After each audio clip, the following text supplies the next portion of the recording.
So the chapter which we had been doing for the last few days, now we have reached up to page number 84.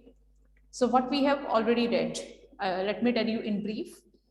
So the governor, he was talking to the secretary of the examination about the conduct of O-level German examination for his one prisoner, Evans.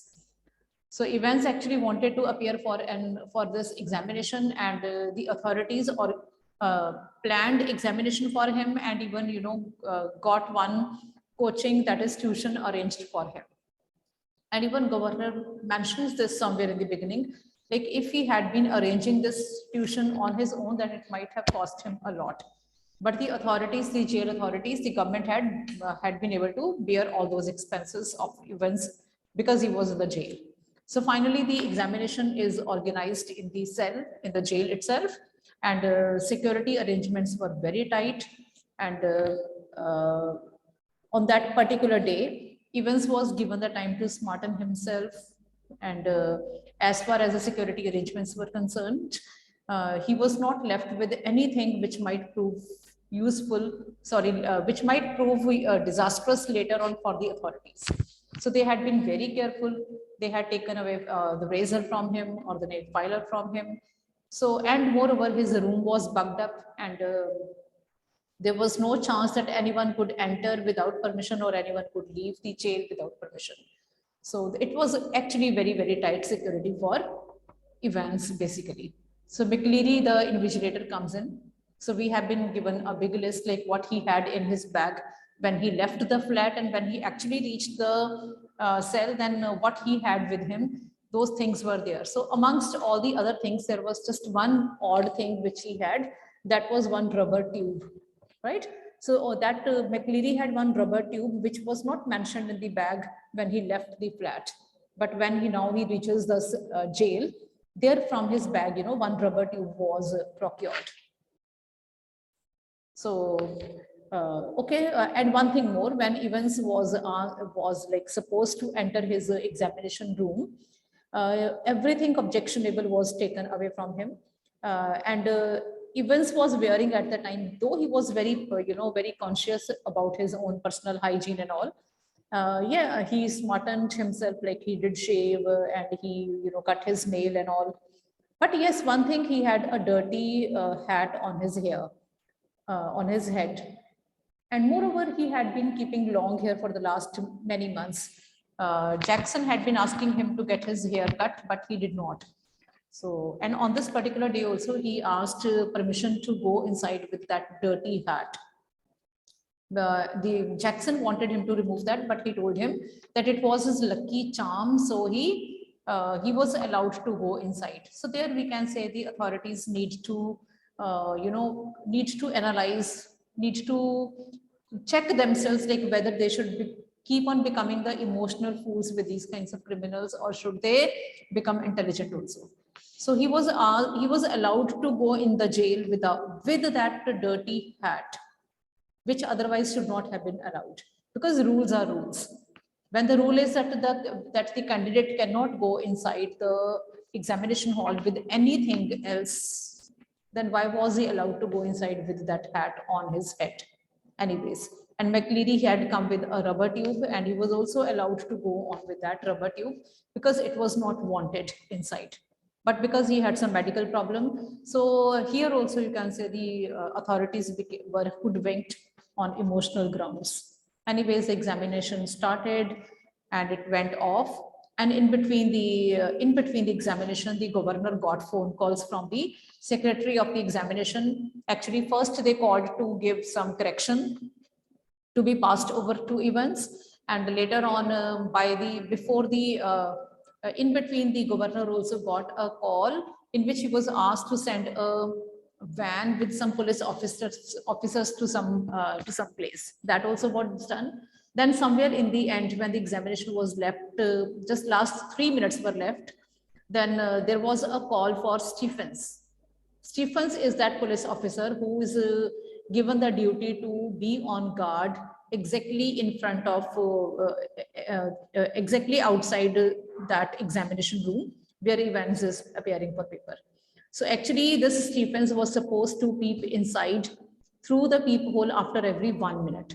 And he had been doing that right from the beginning of the paper. First, he would peep inside the room after every 1 minute. But then he thought like they were overdoing the things. Then he would peep inside after every 2 minutes. And later on in the end, yes, one thing more, whenever he would peep inside, he would always see Evans looking blank with pen in his mouth, and he would be straightway looking at him through the peephole. So when the candidate is not writing anything, that is something to be, then one must be careful as to what he is doing then. And moreover, in between that, Evans asked the permission to keep a blanket around him. And that permission was also granted. So time and again, the authorities were proving themselves to be the emotional fools. They kept on feeding themselves upon their ego that they had made the security arrangements very tight and Evans would not be able to escape from the jail under any circumstances. So that is being overconfident, that is being, that is when you allow yourself being fed by your ego. So authorities were doing the same thing. So Evans went inside with that bobble hat. He told the authorities that he could not concentrate on the exam with that Stephens if he would be standing just under his, just upon him. So he made Stephen leave the room first. Then afterwards, he asked for the permission of a blanket around him. And finally, when the last 3 minutes were left for the examination to be over, Stephens was asked to attend a call. So it was a call from governor who instructed Stephens to go inside this place, inside this, who was asked to escort McLeary out. So Stephens was feeling very proud that he has been given this VIP duty. So he was very happy. He was feeling proud of himself. And meanwhile, when he came after 3 minutes of attending the call, then examination was over and McLeary came out and Stephens escorted him out.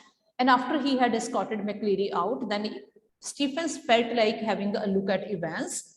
And when he wanted to have a final look at Evans, he saw that Evans was not there. It was McLeary who had been badly injured.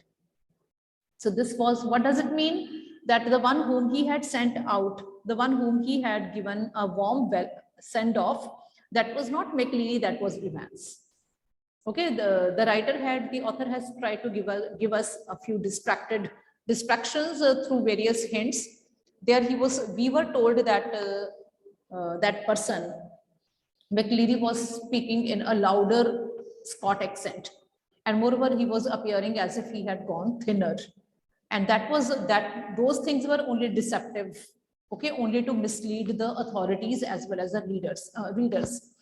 So then when inside that, they found that McLeary was badly, bleeding profusely, then the sirens were rung, all came. Then the governor and all, when they saw that it was McLeary who was badly injured, who was hit hard by Evans. So then this McLeary, he was bleeding profusely from head to toe. So his whole face had been covered with blood and all. His short hair, they had also got sticky because of the blood. And this McLeary, who was badly injured, he told the authorities not to worry about him, because he told them like he knows where Evans might have gone. So he makes the governor review the question paper, which appeared, and it turned out that that question paper had been superimposed. So on the last page of that blank question paper, the plan for Evans' escape had been superimposed. And the governor considered, now governor, the one who had proved to be a big failure as far as the manager of that prison was concerned. So now he wanted to, again, he felt as if he was very intelligent, and he pretended as if he was able to understand like what was written in the plan. So he's like scolding Stephens and Jackson for not being intelligent enough to understand the plan of Evans. But the fact is that governor himself is no less a fool. Even he had not been, able to understand like what has happened. It was he who has been able to make all the plans. It was he who had always, who had been listening to each and everything of what Evans was talking, but he never ever was able to make out like Evans was trying to befool him. So if he was scolding Jackson and Stephens for being good duffers, then he was no less. Now see this. See how he's scolding these people. You blithering idiot, man. It wasn't me who rang you. Don't you realize? But what was the use? He had used the telephone at that time, but only to try unsuccessfully once more to get through to the examination boards. So what happened? Like the call which Stephens got 3 minutes before the examination, the call regarding escorting McLeary out, that call actually was not the one which governor had made. That call had come from outside. That call had come from examination board itself. So that call had come from Evans people. Okay, this call was a hoax. And at that time, governor had also tried to contact the examination by chance. And at that time, the examinations their phone was going busy. So the point is very clear, like examination, they had contacted Stephens straight away. Okay. He shook his head in growing despair and turned on the senior prison officer. As for you, Jackson, how long have you been pretending you have got a brain? Well, I'll tell you something, Jackson. Your skull is empty, absolutely empty. It was Jackson who had spent 2 hours in Evans' cell the reported evening, and it was Jackson who had confidently reported that there was nothing hidden away there, nothing at all. And yet Evans had somehow managed to conceal not only a false beard, a pair of spectacles, a dog collar, and all the rest of the clerical paraphernalia. So paraphernalia is all the related items, but also some sort of weapon with which he had given McLeary such a terrible blow across the head. So now the plan is getting, unfolded. So now this governor is, questioning Jackson. Like it was you only who submitted the report the previous day that Evans had nothing dangerous with him. If he did not have anything dangerous with him, then how was he able to hit McLeary? Right? And secondly, it was Jackson only who had given the report that Evans was left with nothing. He was allowed to carry nothing to examination. Then how was he able to manage so many things like a false beard, a pair of spectacles, a dog collar, and the rest of the clerical paraphernalia? From where did he manage all these things? This was the question with the governor and all the other people, because till now they have been going by the notion that the person whom they sent out as McLeary was Evans. Okay, they have these questions like how did he have these things with him? And we as readers know that these things came along with McLeary. McLeary came with these things with him. Got it? He had a pair of spectacles. He had, extra pair of spectacles. He had extra false beard. He had extra clerical collars and all. Okay, one he kept with him and one he left for Evans. Okay, now the one who is pretending to be badly injured is not McLeary. For your kind information, I'm telling you, this is Evans only. Okay, the one who is very much sitting in front of them, the one about whom they are and they are singing songs about the disappearance of Evans. That Evans is very much in front of them, the one who is telling that he knows where Evans has gone. Up till now, nothing has gone wrong. Up till now, everything is under control. Up till now, the governor who is telling everybody that others are all idiots, he is no less. These all authorities have not been able to make out, like the person who is sitting in front of him is not McLeary. How could he be McLeary when they had sent McLeary out on their own? Okay. So just because they felt that the person who is in front of him is dressed up like McLeary, they have no common sense, they have no good observation to make out like who that person is in front of them. Okay. So there are other reasons also, like why have they not been able to make out that the person in front of him is Evans? Because this person who is sitting in front of them has got short crop cut hair, and Evans had long hair. Then how come Evans had got this shortcut hair? Because when he came to this examination with that hat on, at that time only he had got his hair cut with the razor. Got it? He was given the razor to shaven himself and all. And with that razor, he had been able to cut his hair short in a very rough manner. And he had hidden that fact that his hair were cut with that bobble hat. So if the authorities had not been fooled, emotionally fooled, then there and then Evans' plan might have been foiled by the authorities if they had asked him to remove the hat. And even now, if they had been able to make out like what this Evans was doing, even then they would have been able to make out. But the point is that these authorities have no, you can say, common sense. They are not able to see through the plans of these kinds of criminals. But anyways, let's move now. A prison van backed up alongside, but the governor made no immediate move. So a prison van backed alongside. So the prison van came, but the governor did not make any move. He looked down again at the last line of the German to the Headington roundabout, where you go straight over and make your way to New Graben. New Graben? Where on earth? New something, new grave, never heard of it. There was a war grave somewhere near Reading, but no, it was probably a code word, or, and then it hit him, Newbury. Yes, Newbury was a pretty big sort of place, but so in the question paper, the plan was written like where Evans would go. From the Headington roundabout to Newbury he will go. But the word Newbury was written as New Graben. So Graben word is something which is related to grave, and from grave the word bury actually was it. So this was the coded language which the governor is able to decode now. And he's thinking himself to be very intelligent, but it's not that big deal. Because here now what he was able to decode, that was left for this purpose only.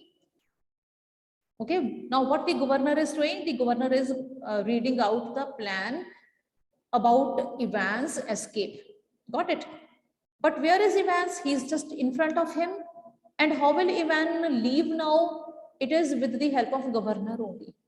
It is because of the, you can say, foolishness of the governor only that the Evans will be asked to leave. Okay, the governor will himself make him sit in the police van, right? Because he is thinking that he is McLeary. He rapped out his orders to the driver. St. Edith's police station and step on it. Take Jackson and Stephens here, and when you get there, ask for Bell, Chief Inspector Bell. Got that? So what order did he give to the driver? He told the driver to go to this police station, and from there you ask for Bell, who is a chief inspector. He leaped the stairs to his office three at a time, got Bell on the phone immediately, and put the facts before him. So he went to his own office, and from there he called Bell. Got it? And told him the whole situation. We'll get him, sir, said Bell. We'll get him with a bit of luck. The governor sat back and lit a cigarette. Yeah, gods, what a beautifully laid plan it had all been. What a clever fellow Evans was. Careless leaving that question paper behind, but then they all made their mistake somewhere along the line. Well, almost all of them. And that's why very, very shortly, Mr. Clever Evans would be back inside doing his once more. So governor is no doubt a little upset over what has already happened. But somewhere or the other, he's again feeding himself upon the ego that he will be able to get that Evans back in the jail again because of the mistake he had committed. What mistake has Evans committed so far? What mistake has Evans committed so far? Anyone? What mistake has Evans committed so far? Raise hand if you know it.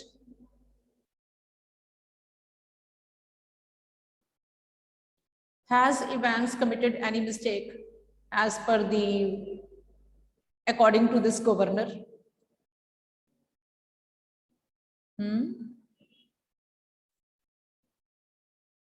Yes, does anyone know? So far, according to the governor, Evans has committed the mistake by leaving the question paper behind. And it is because of the question paper that governor and the other police, they will be able to make out where Evans has escaped to.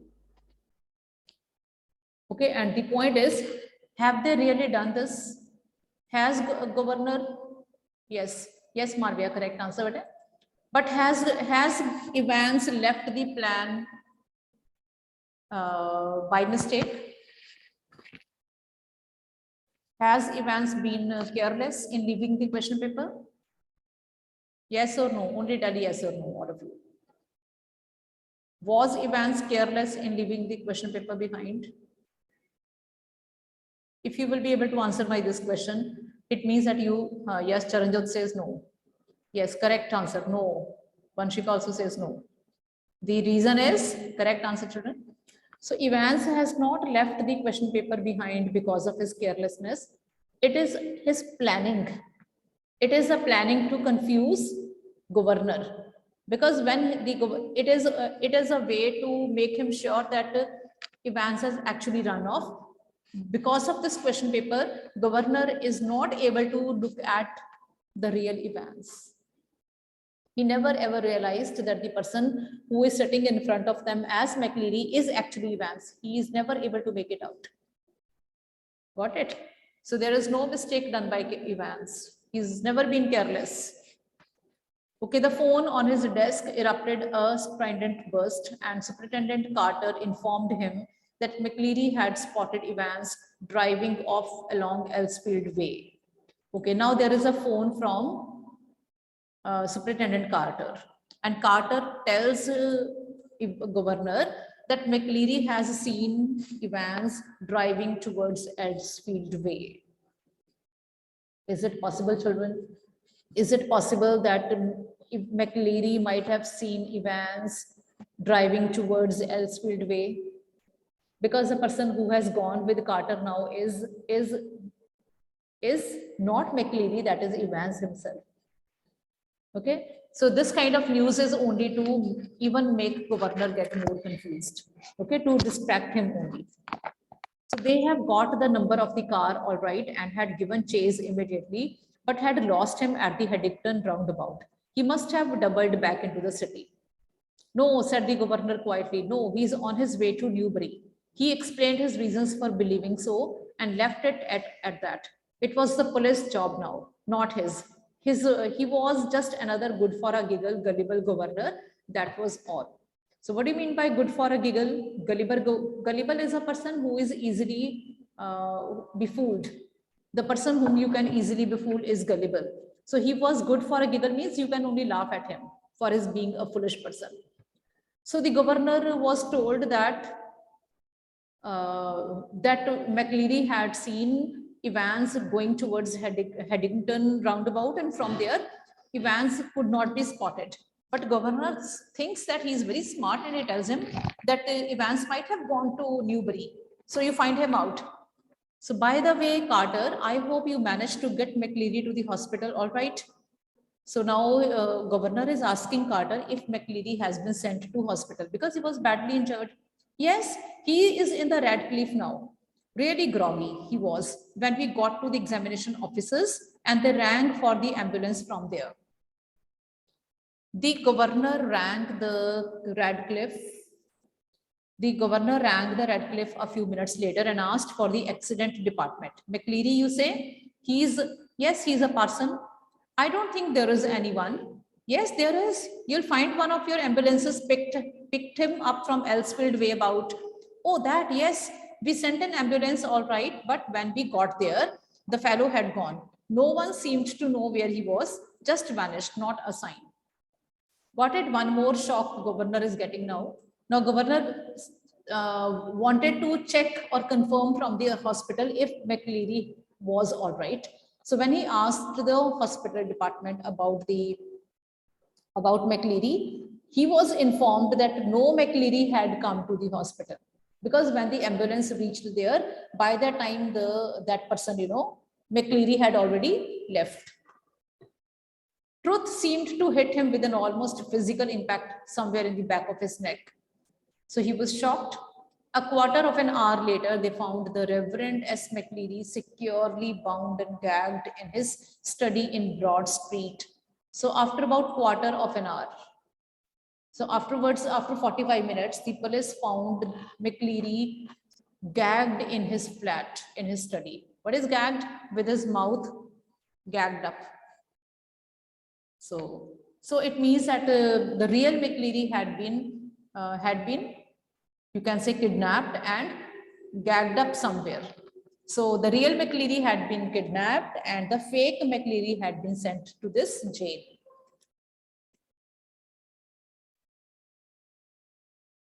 He had been there, he said, since 8:15 a.m. when two men had called, and so at 8:15, since morning that real McLeary had been, kidnapped, guys.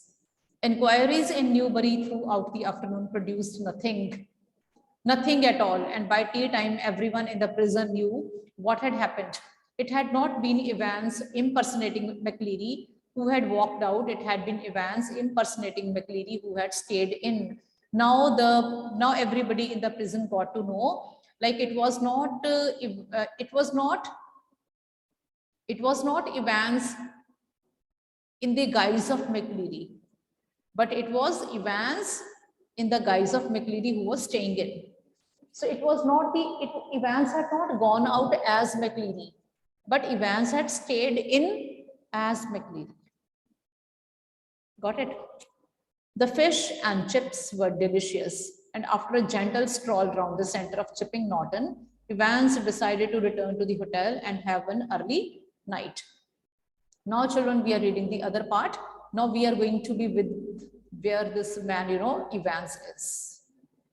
Okay, now we are in the hotel where Evans is, where he is enjoying after getting escaped from the jail. This part we'll read tomorrow. That's the end of the play. So these pages will read tomorrow. 2 more days it will take. So up till here, if you feel like go through the chapter or the play again. Okay. Got it? So this was page number 86. Okay, thank you very much. We'll see you tomorrow.